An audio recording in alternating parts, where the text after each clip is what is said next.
आज का टॉपिक है वो चैप्टर 3 का है। चैप्टर 3 के अंदर हम लोगों ने टॉपिक्स लिया है मेंडल्स लॉ ऑफ इनहेरिटेंस। देखिए इससे पहले कुछ टर्मिनोलॉजी है, ठीक है, monohybrid cross, dihybrid cross, ये अपन देख चुके हैं। तो मेंडल्स लॉ ऑफ इनहेरिटेंस में देखिए क्या होता है कि यानी मेंडल साइंटिस्ट है, ग्रेगर जोहन मेंडल ने इनहेरिटेंस को एक्सप्लेन करने के लिए गार्डन पी प्लांट पे कुछ एक्सपेरिमेंट किए थे। उसको क्या बोलते हैं? Mendel's law of inheritance. तो इसके 3 लॉ है, law of dominance, law of segregation, law of independent assortment. जो लॉ ऑफ सेग्रीगेशन है इसी को क्या बोलते हैं? प्योरिटी ऑफ गैमेट्स भी बोला जाता है। Law of dominance and law of segregation both are depend on monohybrid cross, depend on monohybrid cross, and law of independent assortment depend on dihybrid cross। अब देखिए मोनोहाइब्रिड का क्या मीन्स हुआ? Cross between the single traits, और dihybrid का means क्या हुआ? Cross between the two कौन से करेक्टर्स के बिटवीन में। तो आज का अपना जो टॉपिक है वो रहेगा लॉ ऑफ डोमिनेंस। तो first of all law of dominance depend या based on the monohybrid cross. First of all depend on the monohybrid cross means the cross between the single constructing characters या single constructing traits. In the monohybrid cross, variation take place between two homozygous constructing plants. The character which expressed in the F1 generation is known as the dominant characters, or the characters is not expressed in the F1 generation is known as the recessive. इसका means क्या हुआ कि monohybrid cross पे depend करे। तो किसके between में cross करवाना है? Single constructing trait. When cross between the single constructing characters to obtain F1 generation. तो example, when cross between the homozygous tall plant and the homozygous dwarf plant.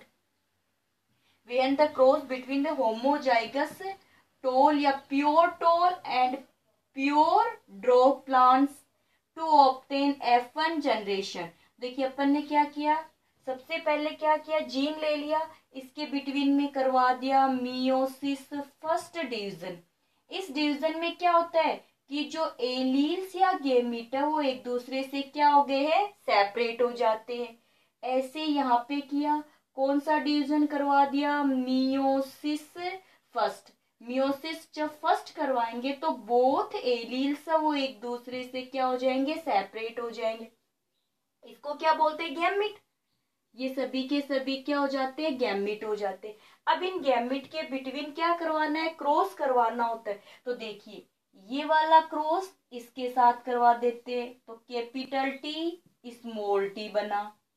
इसका इसके साथ क्रॉस करवाते तो कैपिटल टी स्मॉल टी। ऐसे इन दोनों का capital T small T, capital T और स्मॉल टी बना।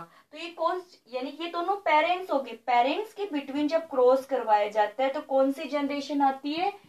F1 जनरेशन आती है, यानी first generation. In this generation all plants are heterozygous tall. कि देखिए हेटेरोजाइगस किसको बोला? एक कैपिटल टी और एक स्मॉल टी होता है तो अपन हेटेरोजाइगस वर्ड यूज करते। तो ऑल प्लांट्स कैसे यहाँ पे? हेटेरोजाइगस टोल बता दो या इम्प्योर टोल बता सकते हो या फिर हाइब्रिड प्लांट बता सकते हो। अब देखिए ये सभी जो प्लांट होंगे इनका फिनोटाइप्स क्या होगा? फिनोटाइप इन एक्सटर्नल अपेंडेंस कैसी होगी? टोल, यानी all plants obtain the toll, so toll characters is the dominant and the dwarf character is the recessive, so this law is known as the law of dominance। बस आपको F1 generation तक ही लेके आना होता है। Law of dominance क्या बताना होता है कि जब होमोजाइगस कॉन्स्ट्रक्टिंग कैरेक्टर्स के बिटवीन में क्रॉस करवाया जाता है जो करेक्टर्स F1 जनरेशन में आ रहे थे, टोल आया F1 जनरेशन में, तो ये डोमिनेंट बन गया रिसेसिव, और इसी को क्या बोलते हैं, लॉ ऑफ डोमिनेंस। कॉन्स्ट्रक्टिंग करेक्टर्स का मीन्स देखिएगा, ये हाइट है तो ये हाइट हो गई टॉल और ये वाली हो गई ड्वार्फ, तो एक दूसरे के अपोजिट होते हैं, तब क्या बोला जाता है, कॉन्स्ट्रक्टिंग करेक्टर्स बोला जाता है। तो मोनोहाइब्रिड क्रॉस का एक लॉ कौन सा हो गया, लॉ ऑफ डोमिनेंस